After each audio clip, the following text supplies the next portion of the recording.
Ini hanya Allah turunkan untuk umat Nabi Muhammad SAW. Catat ini ya. Dan saya belum pernah bagi dimanapun yang ini, yang versi lengkapnya. Kalau bisa dilakukan, bukan hanya dosa digugurkan, tapi setiap hurufnya mempercepat terkabulnya doa kita di hadapan Allah Subhanahu wa Ta'ala. Ya. Ada 2 surah di dalam Al-Quran yang bila 2 surah ini dibacakan, itu setiap hurufnya dihitung bisa berpotensi menggugurkan dosa sekaligus mengabulkan doa-doa yang dimintakan, sepanjang doa itu baik untuk urusan dunia akhirat kita. Kalau salah satu kurang baik, diperbaiki oleh Allah. Misal dunia baik tapi akhirat tidak, maka diperbaiki oleh Allah kepada yang lebih baik. Surat pertama Al-Fatihah, surah kedua Al-Baqarah. Sebelum doa baca tuh Al-Fatihah sama Al-Baqarah. Tapi Al-Baqarahnya tidak dari ayat yang pertama, kepanjangan. Cukupkan di ayat 285 sampai ayat 286, 2 ayat terakhir. Hadisnya sahih.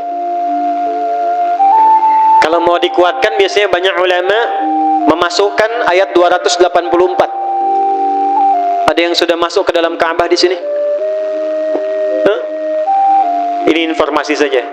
Dan 3 ayat ini, Al-Baqarah 284, 285, 286, itu ayat yang dituliskan di dinding Ka'bah.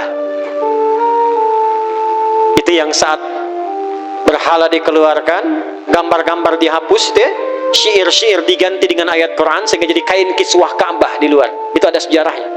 Yang di dalam pun dihiasi dengan hiasan ayat Al-Quran. Di antara yang dituliskan itu Al-Baqarah ayat 284, 285, 286. Intinya di 285 dan 286-nya. Tadi rakaat pertama yang saya bacakan dalam salat Isya. Hadisnya sahih. Itu spesial malaikat Jibril turun kepada Nabi Muhammad SAW mengabarkan kabar gembira siapa yang membiasakan membaca Al-Fatihah. Ya, kemudian 2 ayat terakhir di Al-Baqarah dari amanar rasulu sampai fangsurna 'alal qaumil kafirin, tidaklah dia membacakan itu kecuali setiap hurufnya dijaminkan mengabulkan doa-doa yang dia mohonkan sepanjang benar doanya dan tidak diselimuti maksiat.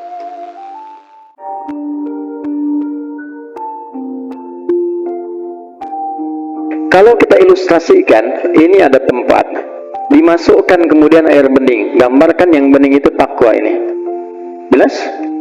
Takwa itu tadi sifat yang melekat kepada apa? Wah, masih ingat? Kemudian dia bercampur dengan ini, sifat bawaan dari fisik. Kenapa saya sebut tidak langsung dari Allah, tapi melalui proses ikhtiar yang Allah tetapkan? Karena maaf sekali. Kenapa namanya disebut fujur? Karena ini berkumpul segala macam bentuk di sini. Apakah teman-teman mencari semua yang halal, yang dimasak oleh istri, masuk kemudian ke dalam mulut dan perutnya dan terkonsumsi oleh janinnya? Apakah dipastikan semua halal? Kalau dia menjadi halal, akan jadi baik.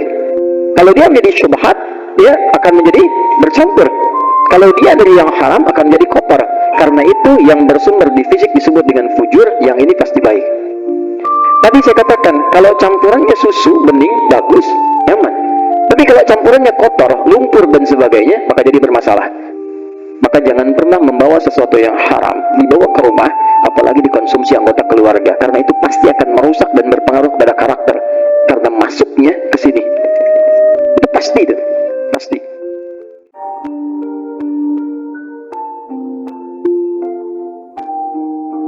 Kalau ibu ingin selamat di dunia ini, aktivitasnya apapun, mau ibu pebisnis, pedagang, di rumah, jadi perawat, apapun itu, suami kerjanya apapun, ingin selamat kehidupannya di dunia, sampai dijamin selamat pulang ke akhirat, maka pokoknya ada di ayat ini. Jaga ayat ini, amalkan isinya, pekerjaan apapun insya Allah selamat. Ayatnya ada di Quran surah ketiga Ali Imran di ayat 102 yang tadi saya baca di awal pembukaan kajian. A'udzubillahi minasyaitonirrajim. Ya ayyuhalladzina amanu ittaqullaha haqqa tuqatih wa la tamutunna illa wa antum muslimun.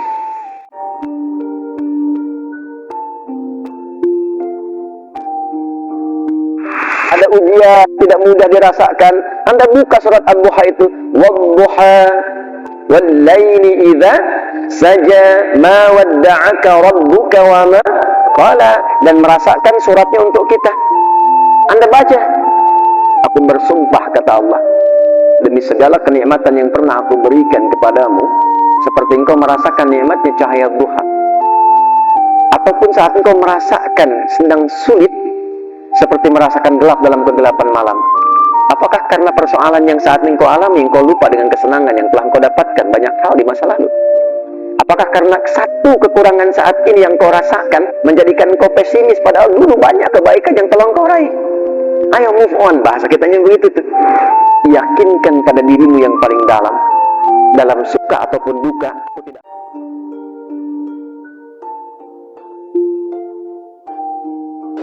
Mohon maaf dengan kata-kata ini, tapi ketika Anda mengatakan sebagai wakil rakyat, saya wakil rakyat, kami tidak pernah mewakilkan kepada Anda untuk berbuat tindakan-tindakan yang melanggar hukum, norma, dan etika.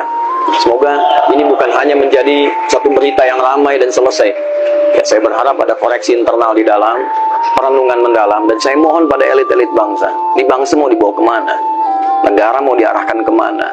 Ya, jadi jangan sampai rakyat hanya menjadi objek dari permainan elit-elit politik. Dan ini mungkin statement saya yang agak tegas terkait ini, karena Anda ketika ada gaduh di masyarakat, Anda meminta ulama, tolong teduhkan, tolong bantu kami. Tapi ketika kami hadir membantu, Anda berbuat ulah.